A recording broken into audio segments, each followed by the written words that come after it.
안녕하세요. PNB 팟캐스트입니다. 네, 오늘은 정말 좀 큰 이슈죠. 정부가 최근에 발표한 대규모 비탄감 정책. 이게 아마 많은 분들 가계 경제에도 직접적인 영향이 있을 수 있어서요. 저희가 한번 자세히 다뤄보려고 합니다.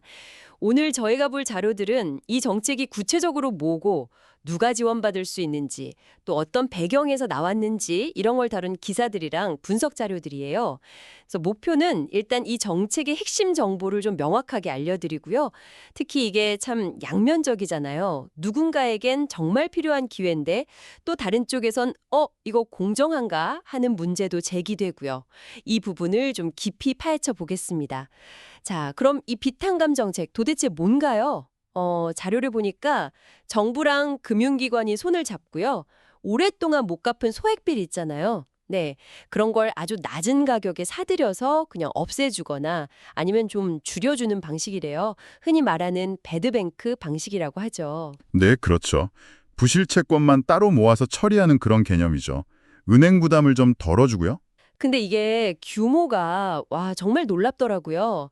예산이 한 1조 5천억 원 정도 들어가는데 이걸로 123만 명이 넘는 분들, 주로 자영업자나 소상공인 분들 빚을요. 무려 22조 6천억 원 정도로 줄여주는 게 목표라고 합니다. 자료에도 이게 역대 최대 규모라고 딱 나와 있더라고요. 네, 규모가 정말 크죠. 주로 대상이 되는 건 7년 이상 연체된 빚이고 금액은 5천만 원 이하라고 하고요.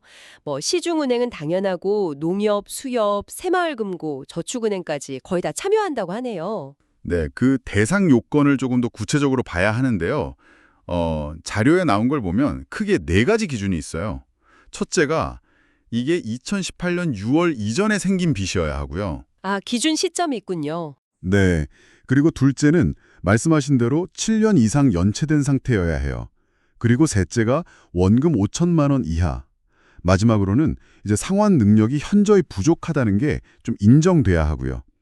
특히 기초생활수급자분들처럼 상환 능력이 거의 없다고 판단되는 분들은 연내 우선적으로 처리할 예정이라고 합니다. 그렇군요. 근데 이게 모든 빚이 다 해당이 되는 건 아니에요. 그게 중요해요. 예를 들어서 도박 빚이라던가 아니면 가상자산 투자, 유흥 이런 관련 빚은 제외됩니다. 그리고 외국인도 원칙적으로는 안 되는데 영주권자나 견원이민자 같은 경우는 예외로 두고요. 여기서 약간 정책의 의도가 보이죠. 정말 생활고 때문에 힘든 분들을 돕고 도덕적 해이는 좀 막겠다. 이런 거죠. 네, 의도가 명확하네요. 아까 정보랑 금융기관이 빚을 사들인다고 하셨는데 자료 보니까 그냥 액면가 그대로 사는 건 아닌 것 같더라고요. 매입가율이라는 게 있던데 이게 뭔가요? 네. 맞아요. 그게 중요해요. 매입 가율이라는 건 그 부실 채권을 원금 대비해서 얼마에 사들이냐, 그 비율인데요. 평균적으로는 한 5% 수준이라고 알려져 있는데 실제로는 되게 세분화되어 있어요. 연체 기간이나 신용도 같은 거에 따라서 한 10등급 정도로 나뉩니다. 아, 10등급이나요? 네. 그래서 최저 1%도 안 되는 경우도 있고 높으면 한 13%까지 가기도 하고요. 쉽게 말하면 오래되고 받기 힘들 것 같은 빚일수록 더 싸게, 그러니까 낮은 매입 가율로 사들이는 거예요. 그렇군요. 근데 이 매입 가율이 낮다는 게 은행 입장에서는 사실상 거의 포기했던 돈이니까 부실 채권 정리하기가 좋지만요. 다른 한편으로는 예를 들어 대부업체 같은 곳은 원금 회수가 중요하잖아요. 그렇죠. 네. 그러니까 이 낮은 매입가율에 좀 반발해서 참여를 꺼릴 수도 있다. 이런 지적도 자료에 나오고 있더라고요. 아, 그럴 수 있겠네요. 그리고 사실 이런 배드뱅크 방식 자체가 완전히 새로운 건 아니에요.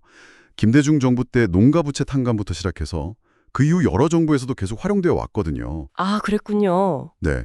노무현 박근혜 정부 때도 있었고 윤석열 정부 들어서도 활용되고 있고요. 다만 이번에는 그 규모, 아까 말씀드린 22조 6천억 원이라는 이 규모 때문에 특히 더 논란이 되는 것 같습니다. 네, 역시 이런 큰 정책에는 논쟁이 없을 수가 없겠죠. 맞습니다. 핵심은 결국 공정성 문제랑 도덕적 해이 문제, 이 두 가지로 모이는 것 같아요. 찬성하는 쪽에서는 보통 존 롤스의 정의론 같은 걸 이야기하면서 사회적 약자에게 다시 일어설 기회를 줘야 한다. 이게 사회 전체의 파국을 막는 안전망이다. 이런 주장을 하고요. 대통령도 직접 부실 채권은 그냥 장부에 쓰인 술차일 뿐이다. 또는 은행이 이미 이자로 위험 비용을 다 받았는데 끝까지 추심하는 건 이중수치 아니냐, 뭐 이런 언급을 하면서 탕감의 정당성을 좀 강조하기도 했죠. 네네. 근데 반대하는 목소리도 당연히 커요. 가장 큰 걱정은 역시 성실하게 빚 갚아온 사람들하고의 형평성 문제, 이른바 역차별 아니냐는 거죠. 그 부분이 제일 많이 나오는 얘기 같아요. 네, 그렇죠. 그리고 또 빚 안 갚고 버티면 결국 나라에서 해결해주네, 이런 잘못된 인식을 심어줘서 도덕적 해이를 부추길 수 있다, 이런 우려도 상당히 크고요.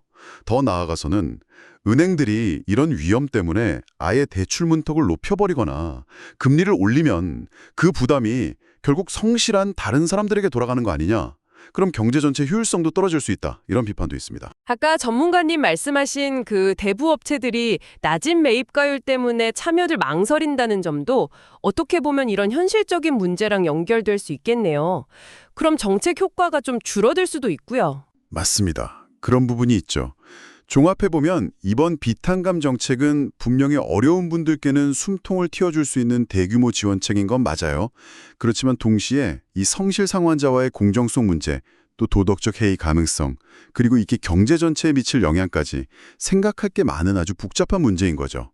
단순히 뭐 참성이다 반대다 이렇게 나누기보다는 정말 깊은 사회적 논의가 필요한 사안이라고 봅니다. 그래서 마지막으로 여러분께 이런 질문을 한번 던져보고 싶어요.